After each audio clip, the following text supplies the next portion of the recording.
यह शहर से दूर एक शांत गांव था, जहां रात तारों की चादर के नीचे अंतहीन रूप से फैली हुई थी। गांव के बीच में एक पुराना घर था, जो सालों से खाली पड़ा था। इसकी खिड़कियां टूटी हुई थी और दीवारें दरक गई थी। लोगों ने कहा कि एक बार वहां एक बिल्ली रहती थी, एक ऐसी बिल्ली जो किसी और से अलग थी। एक बहुत ही ठंडी और डरावनी रात में आन्या नाम की एक छोटी लड़की ठंडी हवा में कांपती हुई पुराने घर के पास से गुजरी।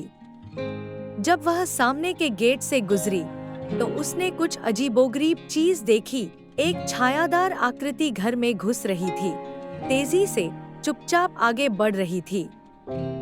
जिज्ञासा ने उसे काबू में कर लिया और वह करीब आ गई। तभी उसने उसे देखा। बड़ी भावपूर्ण आंखों वाली एक बिल्ली जो अंधेरे में हल्की चमक रही थी। उसके बाल रोएदार थे और उसका शरीर चिकना भयावह था। उसका चेहरा मासूम, लगभग प्यारा था, लेकिन जिस तरह से वह चल रही थी, उसमें कुछ बहुत ही बेचैन करने वाला था। उसका सिर उलझन में झुका हुआ था, आंखें उदास लेकिन तीखी थी, जैसे कि वह कुछ छिपा रही हो। बिल्ली उसकी ओर बढ़ी, उसके पंजे बिना आवाज किए। आन्या पीछे हट गई, उसका दिल उसकी छाती में धड़क रहा था। बिल्ली ने फिर से अपना सिर झुकाया। इस बार उसकी आंखें एक धूर्त मुस्कान के साथ चमक रही थी, जिससे उसके प्यारे बाहरी आवरण के नीचे तीखे, चमकते हुए नुकीले दांत दिखाई दे रहे थे। तुम यहाँ क्या कर रहे हो, नन्ही? एक आवाज फुसफुसाई।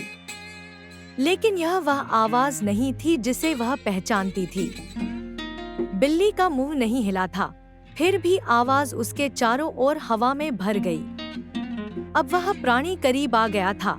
उसके रोएदार अयाल ने पीली चांदनी को पकड़ते हुए उसके चारों ओर चक्कर लगाया।